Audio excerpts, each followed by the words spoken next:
Healthy उडीद डाळ हलवा तयार आहे. त्यासाठी लागणारं साहित्य: उडीद डाळ घेतली, तांदूळ आहे ती, गूळ आहे हा मुगाची डाळ आहे, वेलची पावडर आहे ही, चवीनुसार मीठ घ्यायचं आहे, पाणी आहे. हे सगळं साहित्य आपल्याला लागणार आहे. त्याच्यासाठी आपण पहिल्यांदा कढई तापवून द्यायचे. त्यानंतर जी उडीद डाळ आहे ती आपण भाजून व्यवस्थित खरपूसपणे भाजून घ्यायचे. 1 कप उडीद डाळ घेतल्या, त्याच्यासाठी मी मूग डाळ ही अर्धा कप घेतल्या आणि त्यानंतर त्याच्यापरस थोडं 2 ते 3 स्पूनच तांदूळ घेतले ते ह्या रेसिपीसाठी. आपण व्यवस्थित भाजून झालेली आहे आपली उडीद डाळ. आता ही घरी बनवलेली उडीद डाळ आहे. आता ही मूग डाळ भाजून घ्यायची आहे. मूग डाळ व्यवस्थित भाजून घ्यायची. हलवत कशासाठी राहायचं आहे, कारण ती करपू नये म्हणून. गॅस म्हणजे व्यवस्थित तापली ना कढई, त्याच्यासाठी हे बघा भाजून तयार आहे. लालसर होस्तोवर भाजायचं आहे, मग नाहीतर तुरट लागेल. हे तांदूळ आहे ती तांदूळ बी आपण व्यवस्थित भाजून घ्यायचं आहे. ती जवळजवळ 2 ते 3 टीस्पूनच मी तांदूळ घेतलेत, ते बी व्यवस्थित हलवून असं आपण भाजून घ्यायचं आहे. ती हे तिन्ही साहित्य आपण व्यवस्थित भाजून एका वाटीत काढलं आहे. आता त्यानंतर ते आपण एका मिक्सरच्या भांड्यात घेऊन बारीक पूर्ण करून घ्यायचं आहे. हे बघा पूर्ण बारीक झालं आहे, मी तुम्हाला दाखवते.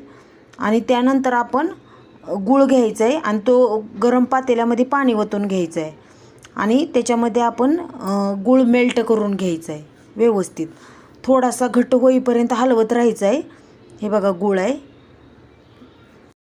1 ग्लास पाणी घेतलं आहे मी, त्याच्यामध्ये तो गूळ टाकून घेतलेला आहे.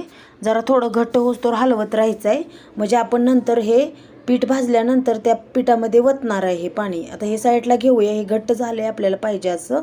हे तूप आहे, 1 ते जवळ 1.5 चमचे तूप घेतलं आहे मी. ते तूप आपण कढईमध्ये टाकून घ्यायचं आहे आणि मेल्ट झाल्यानंतर आपण त्याच्यामध्ये ते पीठ बारीक केलेलं होतं मुगाच्या डाळीचं, उडदाच्या डाळीचं आणि तांदूळ मिक्स केलेलं पीठ आपण ते बारीक करून घेतलं आहे. ते भाजून घ्यायचं आहे खरपूस असं व्यवस्थित. हे लागू नये म्हणून सतत हलवत राहायचं आहे. जरी गट्टे झाले तर ते तुपामुळे झालेत, परत मेल्ट झाल्यानंतर व्यवस्थित सुटसुटीत होतं आहे, असं काही एवढंही नाही. आता हे भाजून झाल्यानंतर आपण त्याच्यामध्ये ते गुळाचं पाणी केलेलं होतं ना मेल्ट, ते आपण टाकून घ्यायचं. त्याच्या आधी आपण त्याच्यामध्ये मीठ टाकूया चवीनुसार. मीठ टाकून घेतलं आहे आता आपण त्याच्यामध्ये. त्यानंतर आपण वेलदोड्याची पूड आहे ही, ते टाकून घ्यायचे. ह्याच्यात 4 ते 5 वेलदोडे बारीक करून घेतलेत मी.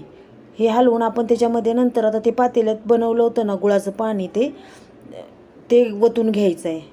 हलवतच वतून घ्यायचं आहे आपण तसं. ते वतल्यानंतर ते थोडं घट्ट होईल, परत नंतर हलवत राहिल्यामुळं ते पूर्ण पाणी आटून जाईल आणि व्यवस्थित आपला हलवा तयार होईल. थोडा वेळ असंच हलवत राहायचं आहे. हेल्दी टेस्टी हलवा तयार आहे. हा आपण मुलांना डब्यालाही देऊ शकतो, खूप छान, आणि मुलंही आवडीनं खातील असा हलवा तयार झालेला आहे. आपली रेसिपी बघितल्याबद्दल धन्यवाद. अशाच आपल्या नवनवीन रेसिपीसाठी आपल्या चॅनलला लाईक करा, सबस्क्राईब